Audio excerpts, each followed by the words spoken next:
Bom dia, boa tarde, boa noite, como é que vão, meus queridos alunos do sexto ano? Espero que todo mundo esteja bem. Sou eu aqui, ó, professor Agnello, novamente aqui para trazer uma aulinha para vocês aí. E hoje uma aula sobre Roma, né? Roma antiga. Pelo menos vou dar aqui algumas informações sobre o Império e os períodos históricos de Roma, tá ok? Mas lembre-se, ainda não acabou a pandemia, hein, galera? Vamos nos prevenir aí, lavar as mãos, álcool em gel, máscara, vamos usar sempre. Vamos nos prevenir, né? Quanto mais prevenção e quanto mais nós possamos nos cuidar, mais tempo, mais rápido acaba a pandemia, né? Então, vamos lá. Como eu falei para vocês, a gente vai começar a falar do Império Romano. Então, nós vamos falar agora do capítulo 10.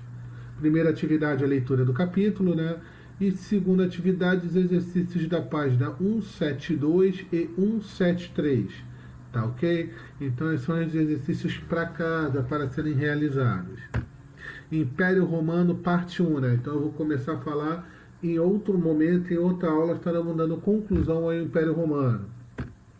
Roma, aspectos gerais, né? Primeiro, Roma é hoje onde é a cidade de Roma mesmo, capital da Itália, né? É o que a gente chama de Península Itálica. Lembrando que península é aquela extensão territorial, né, que avança pelo mar, né? Se destaca do litoral.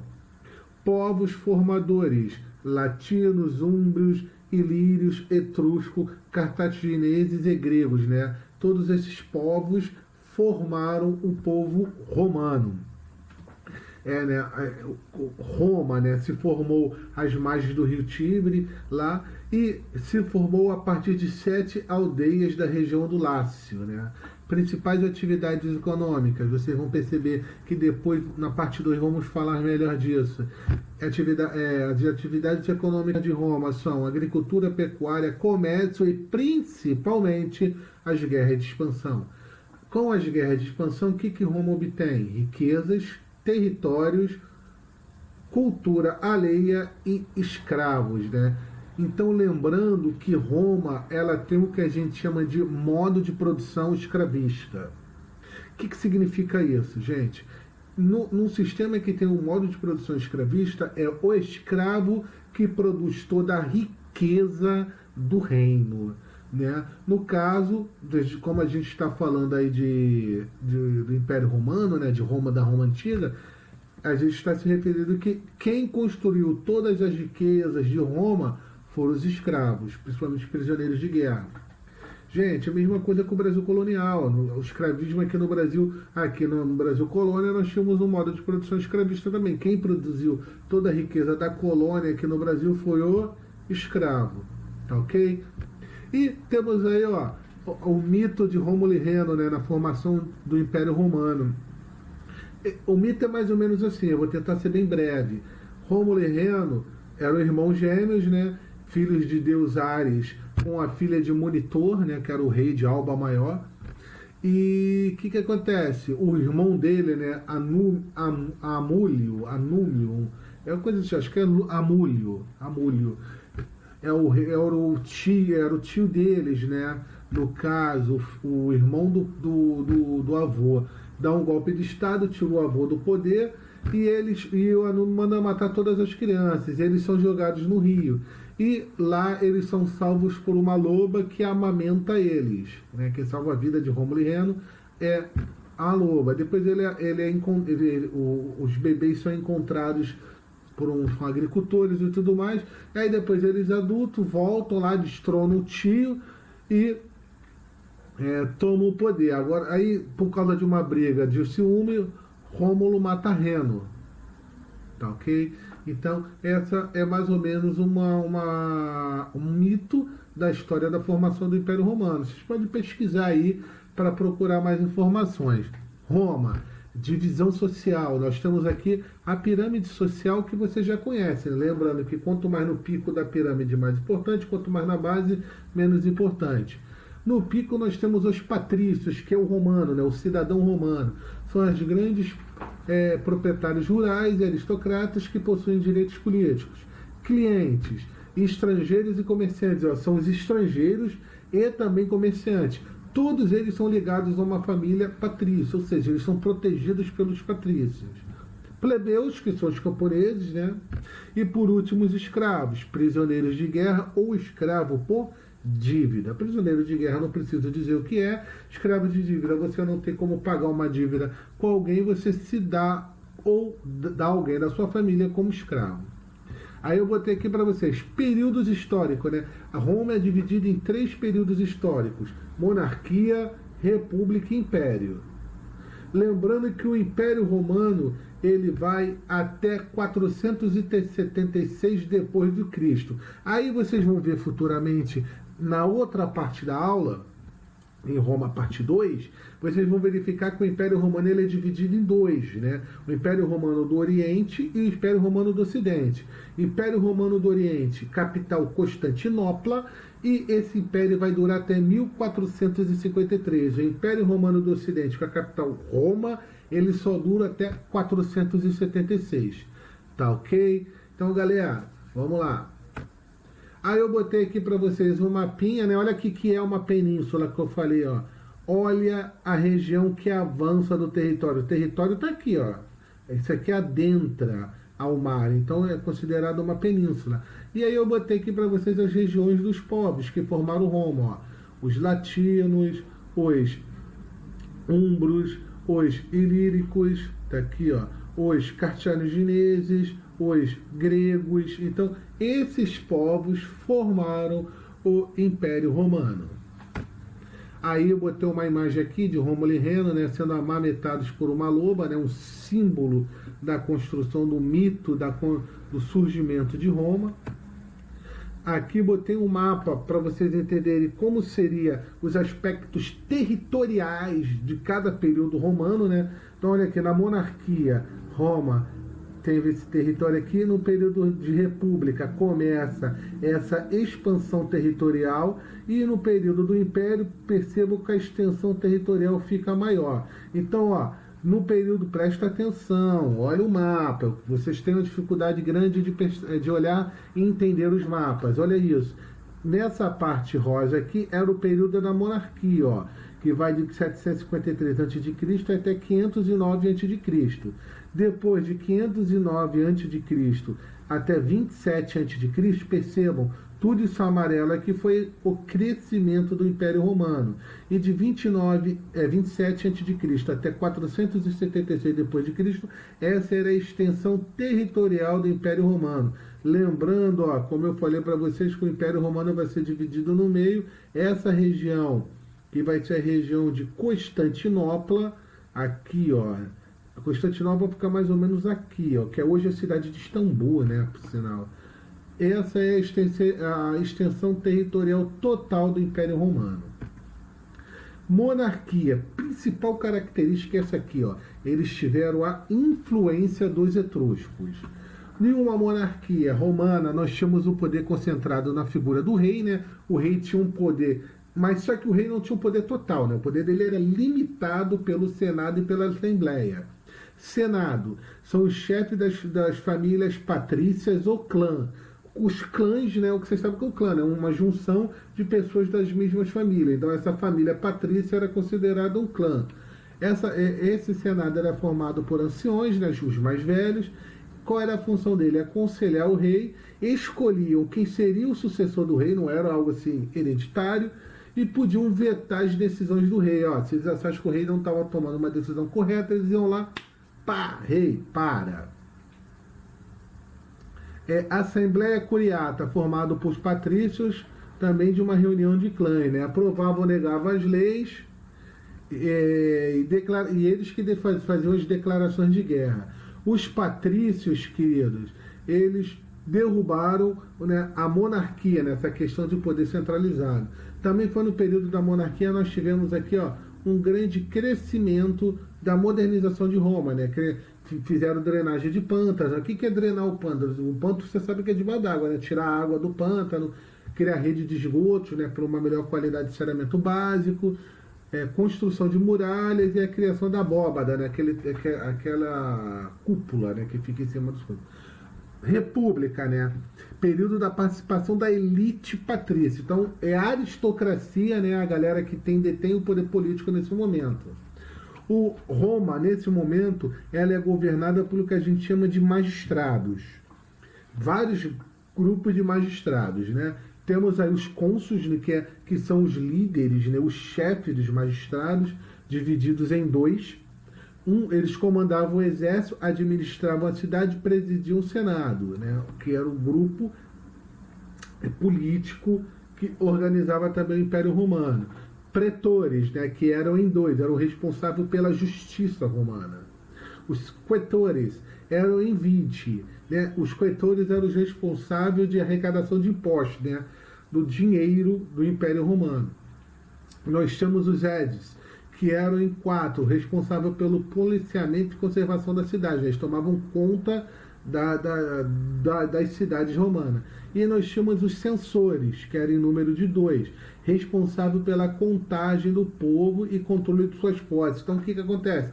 Eles eram responsáveis do controle populacional do Império Romano, né? Quando eles podiam verificar que o Império estava crescendo muito ou diminuindo muito. A outra organização política da República é o que a gente chama de Senado, né? Composto por 300 membros. Vitalício, né? Quem entrava não saía mais. Controlava o tesouro, né? O que a Roma podia ou não podia gastar o dinheiro. Podiam propor guerras e paz. Tinha um cargo lá que eu botei aqui para vocês, que a gente vai falar um pouquinho mais aí na frente, que é o tribuno da plebe, que era um número de 10. Tribuno da plebe é a participação dos plebeus na política romana. E vocês vão verificar que os tribunos da plebe, eles tinham um poder interessante. Eles podiam vetar a lei. Se eles achavam que a lei não era interessante para os plebeus, eles podiam falar e as leis perdiam valor. A Assembleia votava, eles que votavam a favor ou não que a lei seria aprovada, e escolhia os cargos dos magistrados e do tribuno da plebe. Ou seja, a Assembleia, que a gente chama de Assembleia Centuriata, é a Assembleia do Exército. Ela escolheu o cônsul, os pretores e os censores. As Assembleias Tribais, né, é a reunião das tribos romanas, né, dependendo da região onde mora, e escolhiam os quetores e os edes. E a Assembleia da Plebe, claro, escolhiam os tribunos da plebe, que os representavam na política. Ditador, que é até uma palavra que a galera acaba utilizando muito hoje, ele era um cargo que ocorria em Roma quando Roma estivesse em crise, principalmente militar. E quando o cara era escolhido pelo Senado e pela Assembleia como ditador, ele tinha todos os poderes na mão dele. Ele tinha um poder ilimitado. Ele podia tomar a decisão que quisesse. Por isso que a gente diz que o ditador, ele toma as decisões que ele quiser, né? Vem de origem romana. Então, quando Roma tem uma crise ou externa ou interna, era escolhido um ditador. Aí eu botei aqui para vocês, né, para vocês verem a escala de poderes dos magistrados. Em cima o cônsul, né, que é o mais poderoso, depois os pretores, que é o da justiça, depois os edes. Olha o bastão, né, que dá uma ideia de segurança. Os quetores, né, a bolsa de arrecadação de impostos. E os censores. Gente, censor é um cargo importantíssimo. Geralmente os ex-cônsules que se tornavam censores. Conquista da plebe, né? Essas conquistas foram crucial para o melhoramento da vida dos plebeus. Primeiro, uma das principais conquistas foi o tribuno da plebe, né? Esse cargo plebeu no Senado, que votava os assuntos de interesse dos plebeus. Gente, eles podiam vetar a lei. Se eles achassem que a lei não era benéfica para os plebeus, eles podiam ir contra aquela lei. E aí nós vamos dar destaque aqui, eu botei aqui Tibério e Caio Graco, né, os dois principais, os mais famosos tribunos da plebe. Eles, ambos, tanto Tibério como Caio Graco, defendiam a ideia da reforma agrária. E aí o que acontece? Foram assassinados, né? Foram mortos.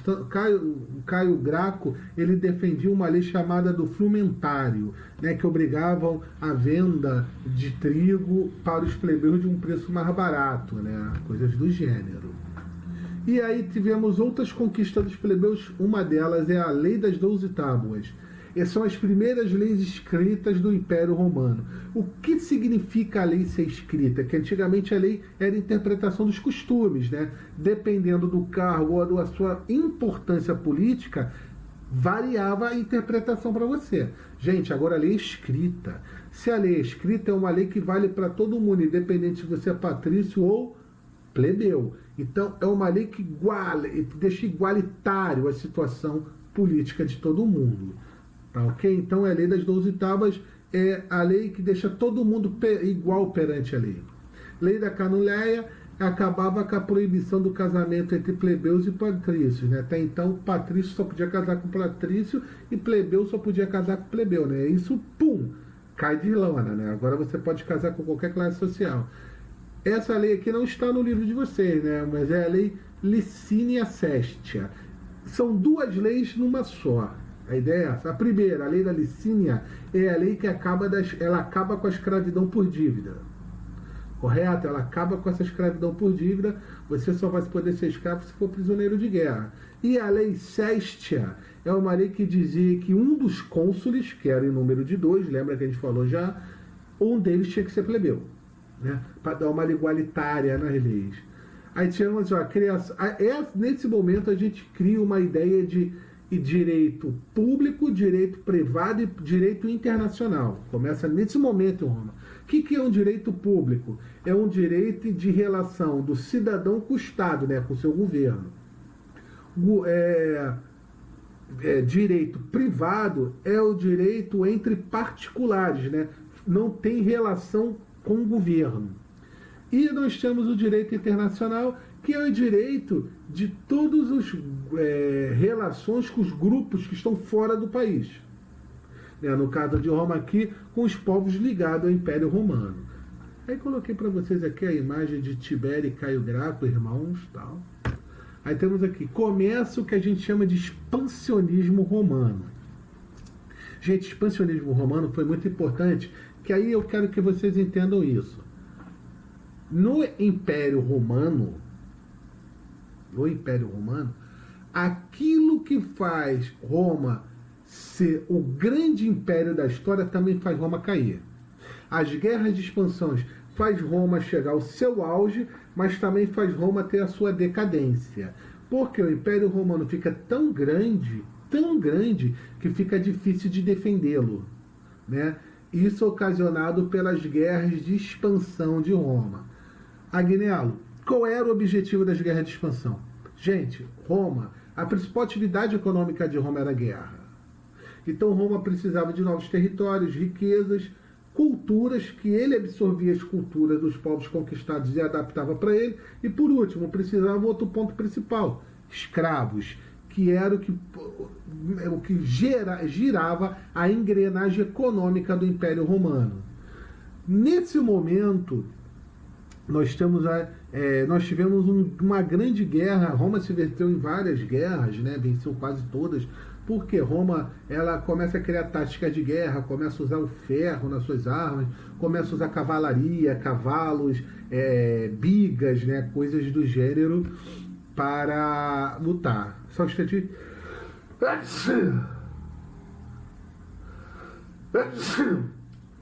Gente, eu ia editar, mas não vou editar não, tá? Desculpa pelo espirro.